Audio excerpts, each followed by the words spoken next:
그 연남동 요즘 연트럴파크로 이제 불리잖아요. 그곳에 이제 뭐 핫플레이스가 된 지는 뭐 오래됐어요. 그런데 이 핫플레이스 연남동을 찾는 사람이 연인들만 있는 건 아니었던가 봅니다.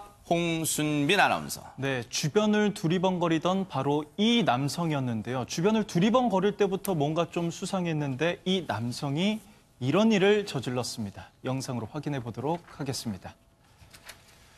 네, 한 남성이요. 주변을 두리번거리더니 전등으로 건물 내부를 비춰봅니다. 그리고 문 쪽으로 향하는데요. 뭐가 좀 여의치 않았는지 돌아가는가 싶더니 장갑을 갖고 와서 장갑을 끼고 있어요. 뭔가 작심한 듯 장갑을 끼고 저 문을 강제로 열기 시작합니다.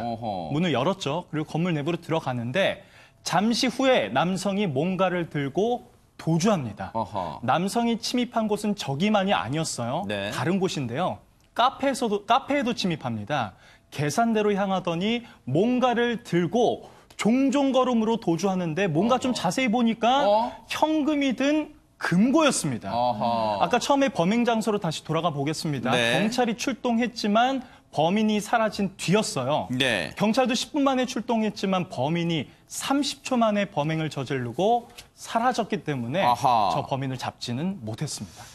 야, 요즘 정말 신출 귀몰하다 범죄 수법이 그런 생각이 드는데 저 장면을 보니까 더 그런 생각이 듭니다. 앞서 금고, 그러니까 현금 출납기 있잖아요. 가게에 그것까지 통째로 들고 가는 모습까지 고스란히 내부 CCTV에 찍혔는데 찍히기는 했습니다만 잡기는 여간 만만치 않았을 것 같습니다.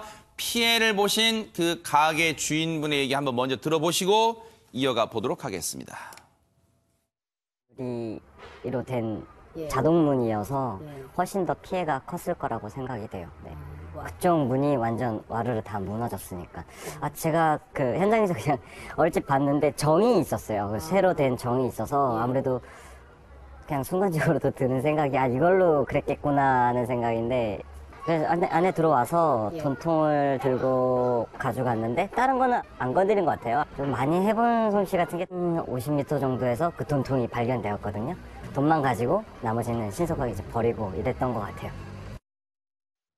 지금 피해를 보신 가게 주인분의 얘기를 들어보면요. 오윤성 교수님, 삐삐 소리 날까 봐 문을 조심 연 게 아니라 아예 그냥 무슨 도구를 이용해서 유리창을 박살냈네요, 지금. 저게 이제 외국 범죄 영화를 보면은 저런 식으로 하는 게 이제 옛날에는 많았었어요. 근데 우리나라 같은 경우는 저렇게 하는 것이 좀 드물었었죠. 네. 근데 이제 지금 뭐 영화나 이런 걸 봐서 그렇게 흉내를 내는 건지 모르겠지만 일단 굉장히 짧은 시간에 목표가 명확해요. 그 안에 들어가면은 금고를 들고 나오겠다. 결과적으로는 금고를 들고 나와가지고 돈만 빼고 금고를 버리고 이제 도주를 했는데요. 결국은 이제 이 CCTV 탐문을 통해 가지고 이제 이 사람을 검거를 했습니다. 그런데 이제 500만 원을 갖다 훔쳤는데 출소한 지 한 달도 안 된 이 범인은 본인이 이제 그 생활고에 시달렸기 때문에 그렇게 했다라고 이제 이유를 대고 있는데요. 일단 경찰은 구속을 해가지고 검찰로 송치를 했습니다. 이런 사건 보면요. 임방글 변호사님, 이 사람이 경찰이 정말로 잘했어요. 또 CCTV를 쭉 탐문을 해서 얼마나 수고했겠어요. 그런데 잡고 봤더니 출소한 지 한 달도 안 된 사람이었대요. 이거 교도소를 갔다 오면 뭐 이게 교화가 됩니까? 안 됩니까? 진짜로.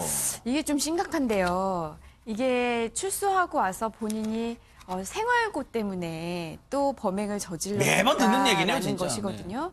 그래서 우리가 절도범 보면은 굉장히 그 전과가 많은 경우도 많고 특히 상습절도는 그렇고요. 지금 이분의 다른 전과는 모르겠지만 이렇게 상습절도로 인해서 예를 들어 2번 실형을 받고 또 짧은 기간 안에 또 이렇게 상습절도를 저지르면은 우리가 절도하면은 그렇게 크게 처벌받지 않는다고 생각하지만 그런 경우에는 우리가 특가법에 의해서 굉장히 중하게 처벌을 받습니다. 근데 그러면 이런 분들은 말씀하신 것처럼 실형을 살면서 그 안에서 교화가 안 되면은 평생을 이렇게 사셔야 되는 분들이거든요. 그래서 특히 이렇게 상습절도, 특히 이런 생활고로 이렇게 한다는 이런 사람들의 재범을 막기 위한 어떤 다른 좀 방안도 좀 세워야 되는 거 아닌가라는 생각이 듭니다.